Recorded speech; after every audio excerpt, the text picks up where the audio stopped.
أنا صراحة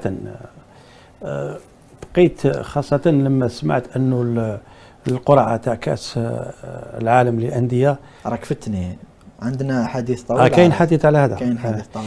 معليش نقول لك أنه ربما الناس هذو اللي راهم يعني الأفارقة. أجل القرنة تاعك. أجل قطعتها خرجتها. قلت لك عماد في راح تنفجر إذا لا. قلت لك في الأمر هذا أكيد أنه الجزائر لازم خاصة الناس الدبلوماسية الرياضية راح تأخذ على عاتقها ملف أكيد راح يكون صعب، خاصة وأنه إفريقيا ونعرف كل ما يجري في إفريقيا، والأصعب اللي راهو جاي لأنه جزنا على مرحلة جد صعب. سجل محرز مصطفى ماصر، دخل وسجل، دخل من سجل. الحمد لله يا سيدي، حاجة تفرح. حاجة تفرح.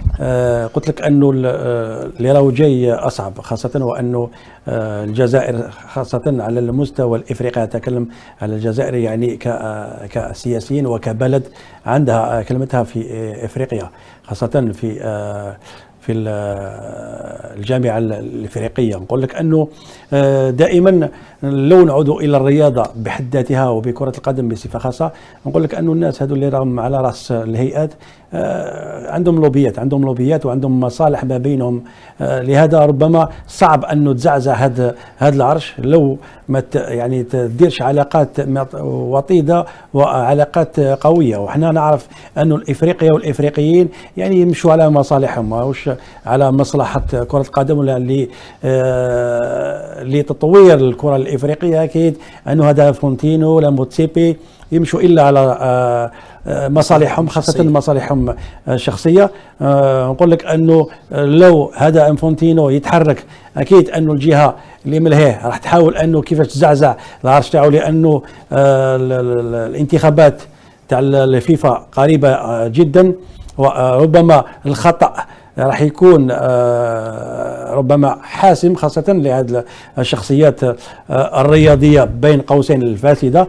ونقول لك أنه متأكد أنه الجزائر لو يعني تأخذ بزمام الأمور، خاصة السياسيين يعني الدولة، أنا نتكلم عن الدولة، تأخذ بزمام الأمور، خاصة الدولة تأخذ بعاتقها هذا الملف، أكيد متأكد راح تمشي به بعيد. لأنه قل لك أنه في القضايا العادلة وفي السياسة وفي الأشياء مثل هذه دائما الجزائر تخرج منتصرة، لكن في الرياضة أنا أشوفه بلي كاين صعوبة، لأنه كاين لوبي كبير وصعب أنه زعزع هذا اللوبي هذا، لأنه يعني فيهم عندهم علاقات وعندهم مصالح اللي ربما الجزائر راح تحاول والجزائريين راح يحاولوا كيفاش يدخلوا للهيئات الإفريقية والهيئات الكروية لكي على الأقل تكون عندنا مناصب حساسة. ربما وجب البحث عن طرق أخرى تاع القرار، أكيد يعني مناصب تاع اللي ياخذوا فيها القرار، وهذا الشيء اللي ربما صعب بعد 2017 ما حدث لنا في 2017. تحملنا على شخص جزائري، نقول جزائري، ما نتكلمش على الاسم، اتكلم على الشخص الجزائري الذي كان عنده نفوذ وكان عنده علاقات، تحملنا عليه. اولا عماد، يجب قبل ان اجيبك على هذا السؤال انا بودي ان اضع توطئه خفيفه للذين ما زالوا يظنون بان يعني احتضان الجزائر للشان هو يعني تحذير لبعض اعضاء المكتب التنفيذي للكاف بإقناعهم بضرورة منحنا كان 2025.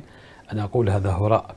سوف ننظم هذه الشان، سوف تكون في المستوى، سوف يكتشفون يعني ضيوفنا الأفارقة الذين سوف يحطون رحالهم بالجزائر على مدار تقريبا شهر، سوف يكتشفون مدى جاهزية هذا البلد الإفريقي القوي من حيث التجهيزات والبنى التحتية، هذا أكيد ومؤكد. لكن هذا عكس ما يقوله الكثير من المحللين الجزائريين، هذا سوف لن ينفع الجزائر في أي نقطة إضافية لاحتضان كان 25، لا لشيء سوى لأن قلناها ونعيد ونكرر ولن نمل من تكرار هذا المعطى. إفريقيا لا تعترف لا بتجهيزاتك ولا ببنى التحتية التي تتمتع بها ولا بهذه الملاعب التحفة التي حضرتها الجزائر، والتي هي يعني بعض الملاعب الأخرى هي في طور الإنجاز. هذا كان بيان الاتحاد الدولي.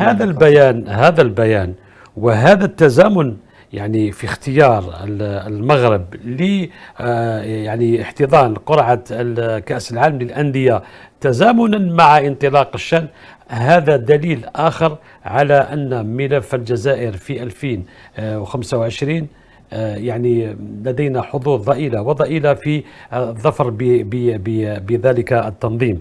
لكن أقول يعني في نهاية المطاف رب ضارة نافعة علينا. أولا أن ننتظر يوم 13 من جانفي لنقف على يعني تلبية الدعوات التي قدمت سواء لرئيس الفيدرالية أنفانتينو، رئيس الفيفا أنفانتينو، أو لرئيس الكاف موتسيبي. إذا حضر هذا الثنائي إلى انطلاق يعني الشأن بالجزائر، فربما نقول بأن يعني لدينا حظوظ ولو ضئيلة في مزاحمة من يريدون طمس كل قفزة جزائرية في هذا المجال. لكن إذا غاب هذا الثنائي واختار الذهاب إلى حضور الندوة يعني قرعة كأس العالم للأندية، فهذا دليل آخر ودليل أخير على أن لا فرصة لنا في كسب ملف احتضاننا لكان 25. ولذلك أنا أقول مثل ما كان يقول وجب التأكيد انفانتينو وموتسيبي تم إرسال طلبات من قبل اللجنة المنظمة لحضور هذا الحفل، وافقوا على الحضور. طيب، من المفروض وموتسيبي. طيب، زين الدين زيدان هو